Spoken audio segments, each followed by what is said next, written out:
So here we are, another episode of Only Connect, and it's with great happiness that joined today by Paul Lancaster, founder and producer of a number of events over the last 9-10 years, including Platform and UK Startup and Scaleup Week. Yeah. So welcome, thanks for joining us today, Paul. Delighted to be here.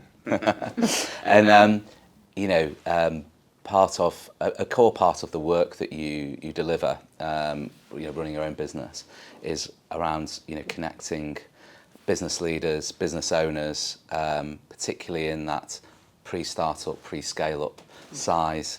And I know personally that through the different events that you've done over the years that we'll touch on today, that bringing together of particularly like the regional community and outside of that people that do own their own businesses, they've really embraced and enjoyed the fact of that bringing connection and being able to speak and attend events with other similar business owners. Mm-hmm. So that's something that's really struck me over the time.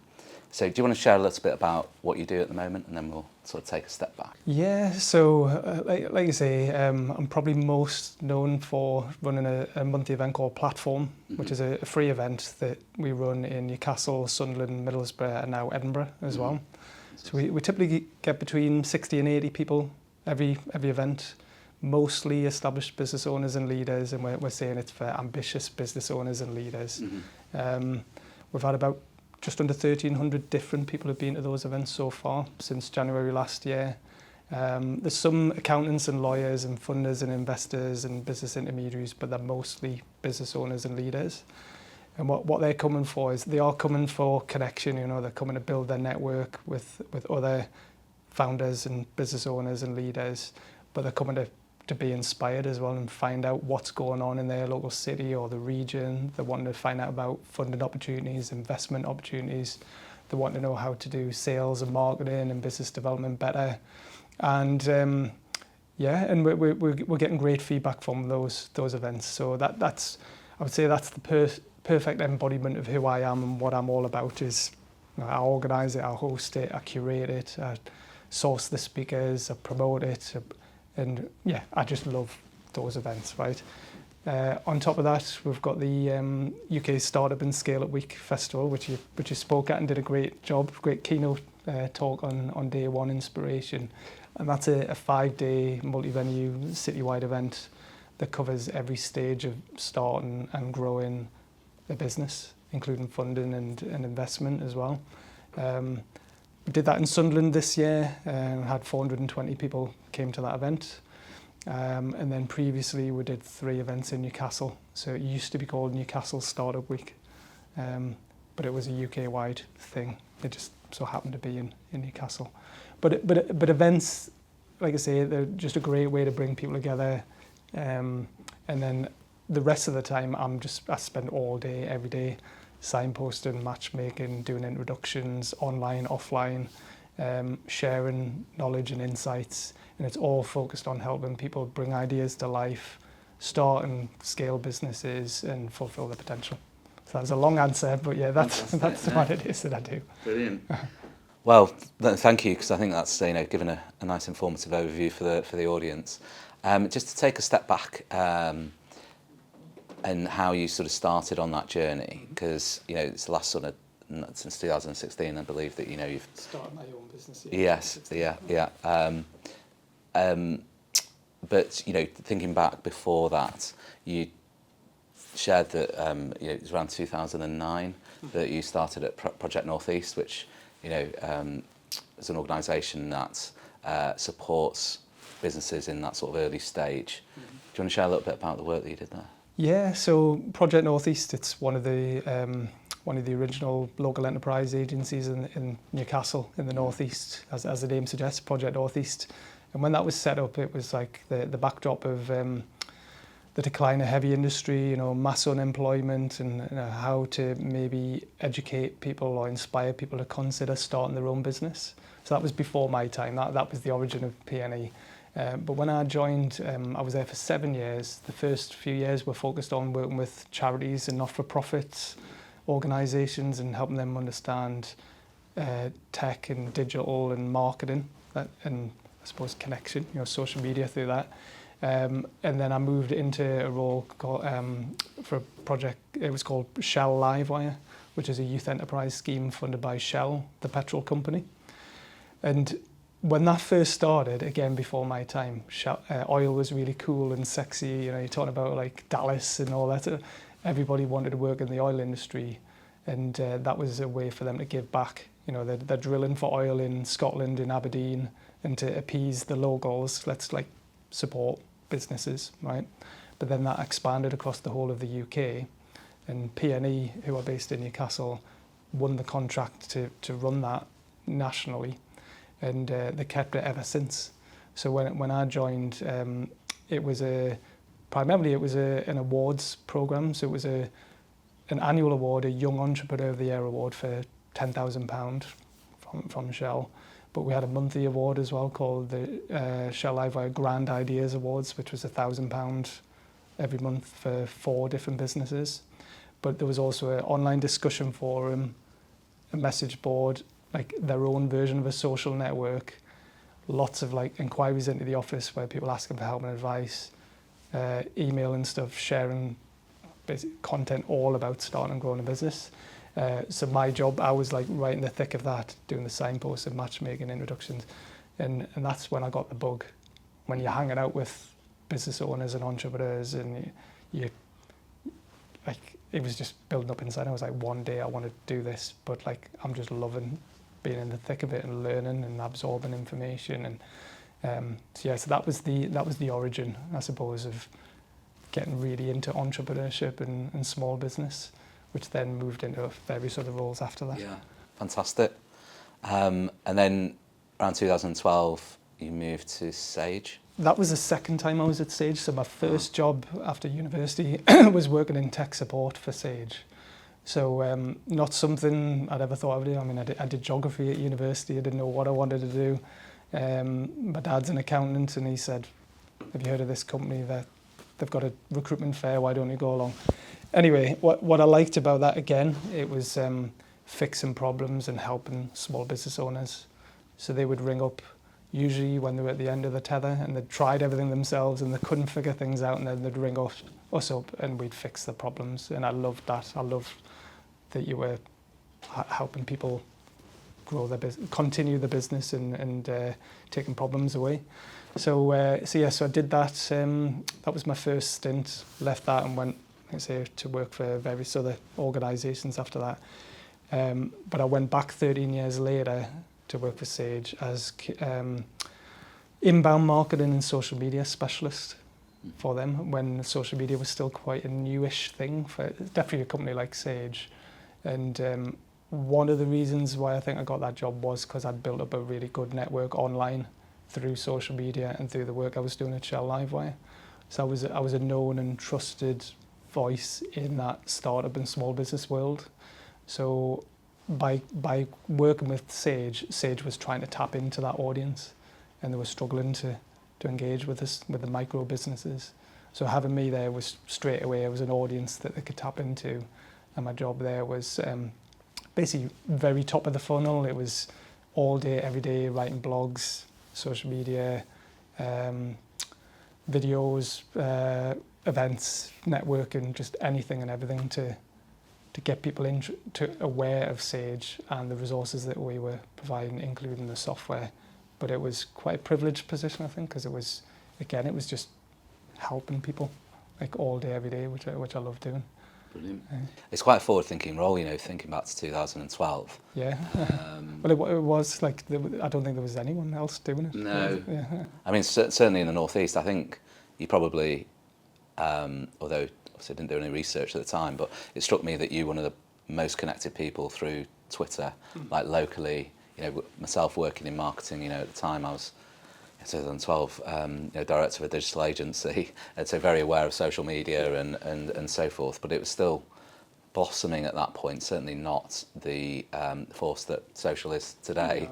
No. I'd suggest, really forward-thinking role from Sage to set that up, and, I presume with the overarching objective of, through that inbound marketing, social media approach, engaging small businesses for to make them aware of Sage and the products that they offer. Yeah, because they've probably got hundreds of people doing a similar role now there, but definitely back then there was probably only me and maybe one other person that was doing it like as a proper role, like a full-time role.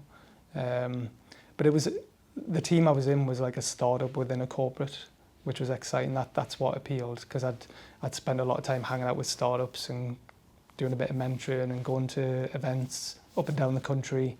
And one of the things that people used to say at the time, particularly in the Northeast, was like, look, we've got this amazing company, FTSE 100 company, but they never go to any events, they never do any mentoring, they never support anything that's happening locally. Why not?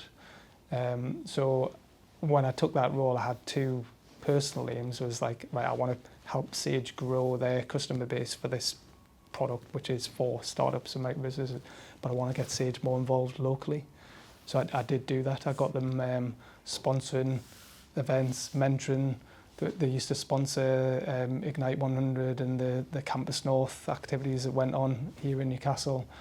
They used to attend more events. They used to give back a lot more, and I don't think they really understood the value of that, because they were like, well, we're successful, we're like an international company, why does it matter? But they were struggling to get buy-in locally, and local businesses were more likely to go to a competitor, particularly the startup. But I used to say it was like ripples of a pond. It should be like Sage City or Sage Town, where everybody either wants to use their products, they want to work for them, want to work with them, or they're just proud that they're here. And that wasn't the feeling at the time, and I think we did manage to turn that around. Not just me, like I think there was other people in the company that wanted to do that, but that didn't know how, or no one had really pushed them to do that, and I was that annoying person that was just pushing all the time whilst doing the day job, so. And on top of that, to build on that, you also published a book. I did, yeah, around about the same time. So similar sort of thing. So basically through the network, the personal network I built up online and offline, it's the 4 dummies. So you'll know, like marketing for dummies and podcasting for dummies. There's probably thousands of different titles. And it was I think it was their 25th anniversary or something like that. And they were doing a little roadshow, and they got in touch with, I think it was Gateshead Council, and they said, we're going to put a bus in the city centre, Newcastle city centre, and we want some local experts to give some talks. Who do you recommend? And the council recommended me. I met the team. We spent a day on one Saturday doing like little workshops on marketing and social media, I think. And then because I got on well with the team and they understood what I was all about, they said, we've got a book, which is an American book. It needs updating, it needs anglicising, and it needs some new chapters written. Would you like to do it? So I was like, yeah, of course I would. So so the Small Business Marketing for Dummies book, that's what I did. So yeah, it came out way back in 2013, so it's about time I did another book. But if you read it, you can still buy it now. It still holds up, it's still a good book. There's a lot of references to Sage and the Northeast and Newcastle in there.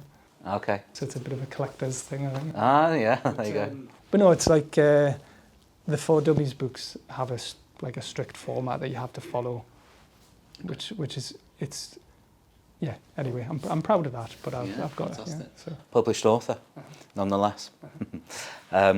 So 2016, left Sage and started your... Well, 2015. Oh, okay. Sorry, yeah, so I had a bit of a stint in between. Yes. So Sage was great. I loved it. I did love the challenge of trying to grow this like startup within a corporate, and we did do really well. We went from about, for a company that size that's so successful, they were still mostly selling desktop products, and their cloud products just hadn't took off because they couldn't get buy-in from the accountants, or they weren't known for doing cloud software. And for a long time, there were cloud deniers, really.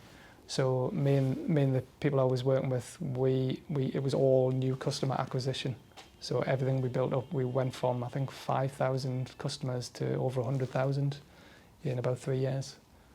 So got to that, I was like, right, okay, I feel like I've done that. Sage is sponsoring all these things, great. And then this new organisation got set up called Tech North, which is all about promoting and supporting tech and digital businesses in the north of England. So I was like, well, that's what I love doing. And I was missing the like community engagement, getting involved on the ground, helping business owners. Because yes, I was still doing a lot of that, but most of the time I was in the office in Sage. I wasn't out and about as much, and I couldn't be as involved in the grassroots businesses as I wanted to. So I left Sage to do that role, loved it. It was every week I was in Liverpool, Manchester, Leeds, Sheffield, Hull, Sunderland, Newcastle. And it was all about encouraging more collaboration within and between cities, shining a light on innovation, matching businesses with investors, and just trying to promote the idea of the north of England and each local area within the north of England as being this great place to start and grow businesses.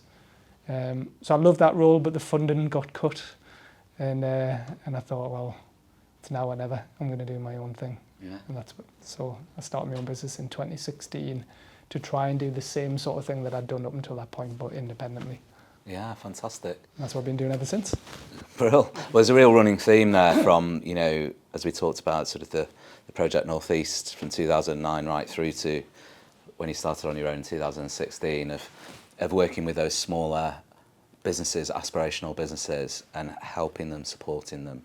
And in many ways, particularly with the likes of Tech North, like connecting businesses and cities across the north, I guess, and ecosystems.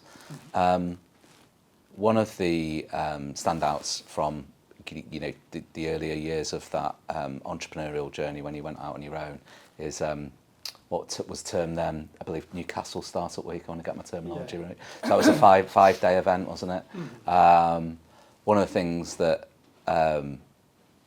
really struck me amongst a number of the great guests you had on, like Stephen Bartlett and so forth in his early days, was the embracement of those events by the target audience, that sort of pre-startup to pre-scale-up audience, and how much they enjoyed the very fact of being together and connecting, and yes, they were there for the content, but it was as much, if not more, about that sort of networking, building relationships whilst at that Newcastle Startup Week. Yeah, no, that's deliberate, that was a key part of it, is because I've seen it firsthand, the benefit of being amongst other like-minded people. So that's like co-working spaces, a big fan of them. Even if you're working on your own, being around other like-minded people or in a similar stage in their business journey, you can learn a lot from that.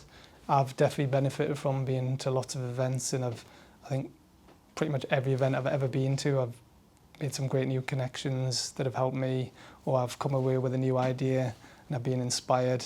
And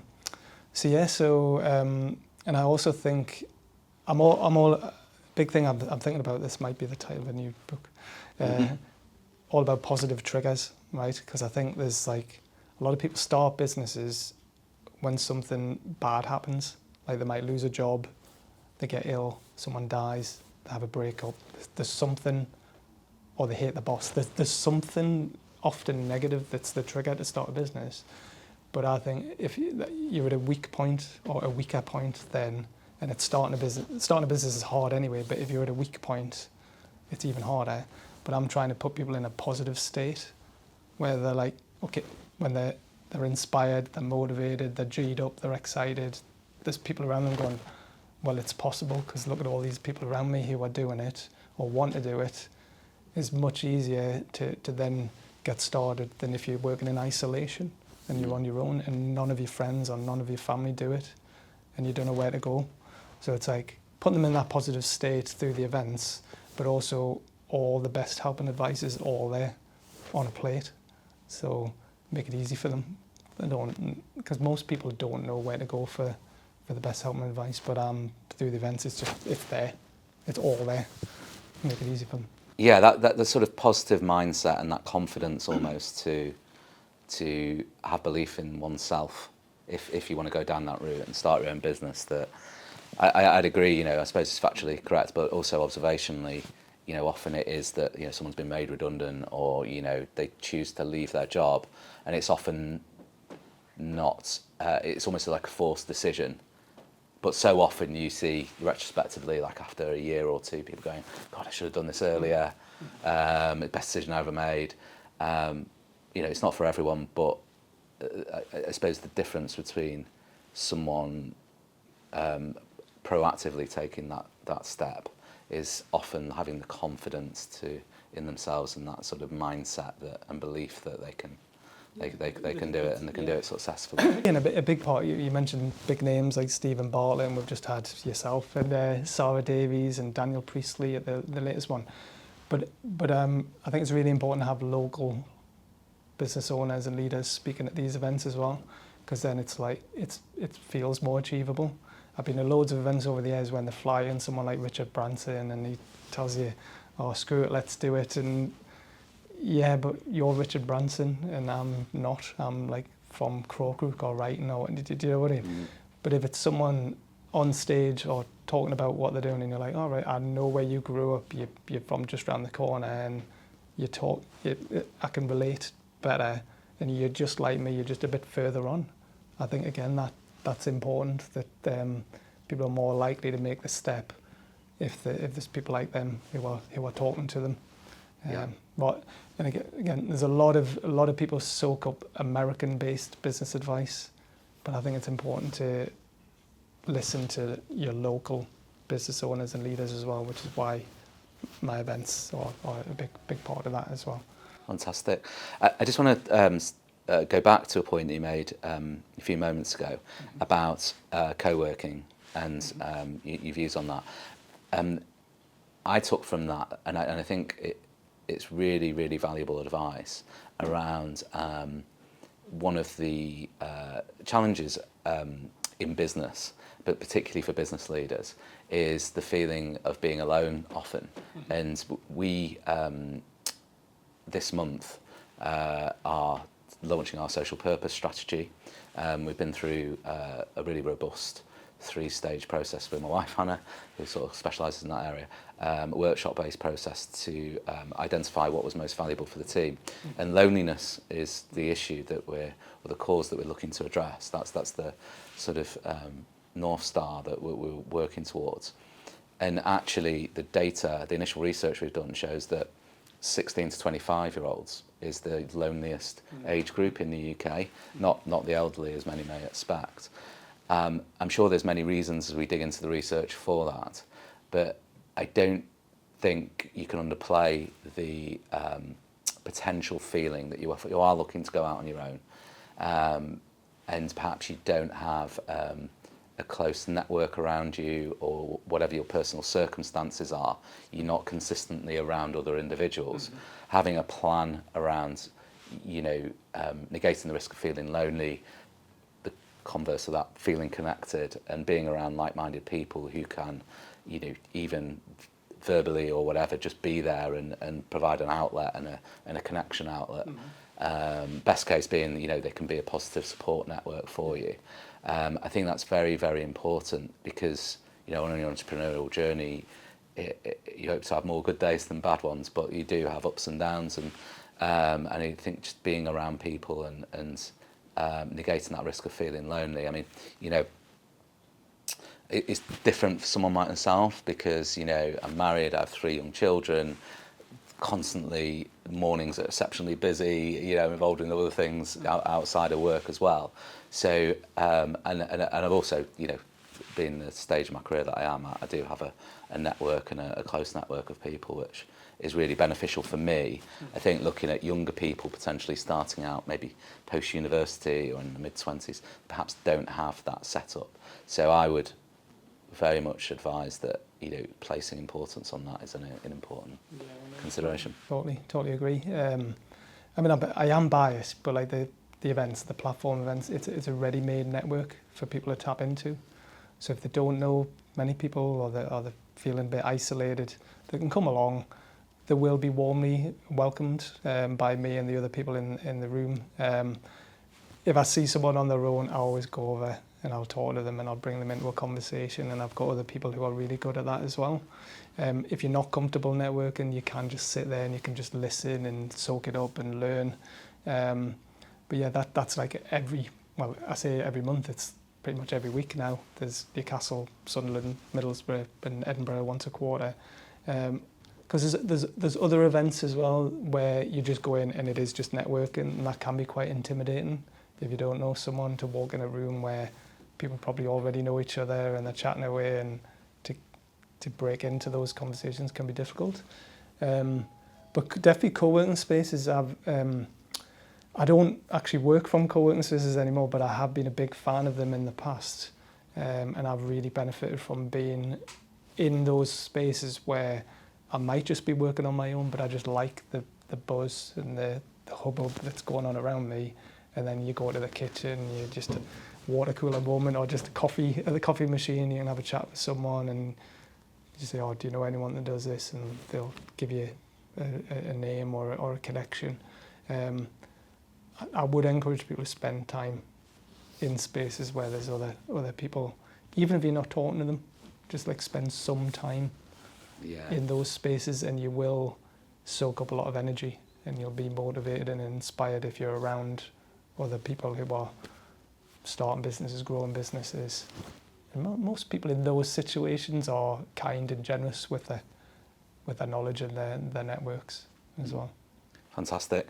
And I think, that's really, really good advice, and something to remember in a world that, we're digitally connected, and often there's a misconception that, particularly in the word of connection, that, in many ways we've never been more connected, digitally, but, for slightly older people like ourselves, in a certain stage of our career, we've known a lot sort of pre-COVID.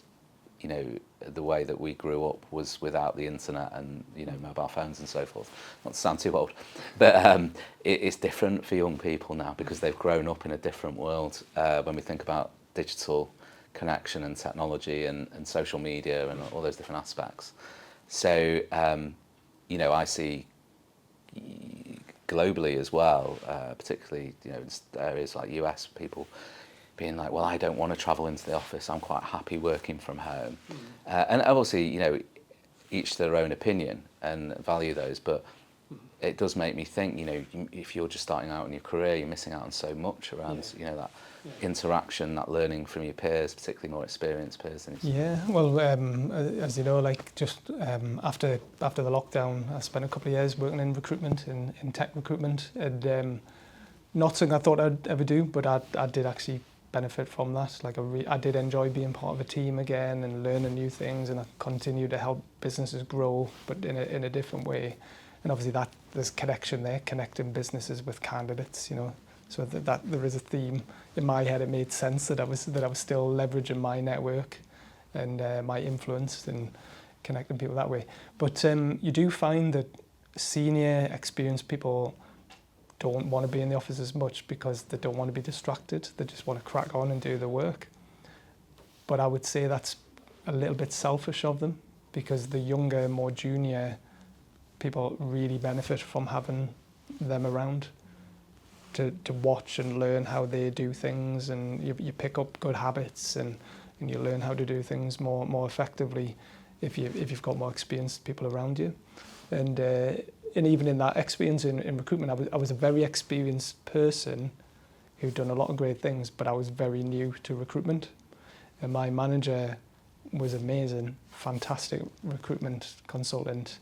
And I learned so much from being literally he was where you are and I'm here, and just being able to just across the desk just say, oh, Chris, how do I do this? And he was saying, oh, do this. Or just sharing. That wouldn't have happened if I was working from home and he was working from home. He was in the office pretty much every day, and so was I. And I was just, I think my learning was faster. I picked things up much quicker by being in the office, being around people like him. So yeah, I think senior, more experienced people need to be aware of that. The younger or more junior people might struggle, or it might take them longer to pick things up if they're not around you. I mean, that's a great piece of advice and great take, to be honest, on the responsibility of leadership and management to make the time and make that commitment. I can certainly align with that, and it's getting the balance between having that time alone and focused time to invest in your own direct activities, but not also placing importance on that leadership responsibility and management responsibility. We are coming towards the end of the podcast. Is there any last bit of advice or any last thoughts around what's next that you'd like to sort of share with the audience? So what's next? Well, we talked before. So there's the events, obviously that's ongoing. The platform events, the UK Startup and Scaleup Week Festival did that in June, but now that I'm basically saying all year, like every week can be a Startup and Scaleup Week. So we've got the website, which is ukstartupweek.com. So every week I'm publishing blogs, videos, podcasts, tips and advice, information about funding, other events. And it's all focused on helping people start and grow businesses, mostly in the northeast of England and Scotland at the moment. That's where our activity is, but a lot of it applies to anywhere in the UK. So that's an all year round resource I would encourage people to take a look at and share a lot on social media as well. But great as the events are and great as the online stuff is, I personally feel a bit frustrated that I can't do more for people. I want to get more involved, and so we're starting do a bit of coaching. I started that in the lockdown, which I really enjoy on like a one-to-one basis. But we're just about to start a new mastermind group sessions called Platform Premium. So that's for 10 ambitious business owners and leaders that really want to kick on and grow their business this year over the next 12 months. So there'll be me, my business partner Neil, who I would say is probably the top or one of the top tech entrepreneurs and angel investors in the north of England. Very active, very successful guy when it comes to tech and digital and sales and marketing. So me and him together are going to lead those mastermind group sessions. And we've got a few spaces left. We're still looking for a few people, but it's every month we're going to meet and collectively work on our own businesses, but together help each other grow their business when it comes to obviously sales, marketing, business development, funding, investment, personal brand, leadership, connection, community, you name it, it's all going to get covered across the 12 months. So I'm excited about that, because then we can go deeper with the people that really want it. Brilliant. Well, that's a great place to round off, connecting a small group of like-minded entrepreneurs, a similar stage in their journey to help. And there'll be a book as well. There's going to be another book. I'm going to say that. Watch this space. It's got to be. I've been talking about doing this book for ages, and if I put it out there, it's more likely to happen. Fantastic. Well, we'll watch out for that then. Thanks so much, Paul. All right, thank you. Brilliant. Cheers.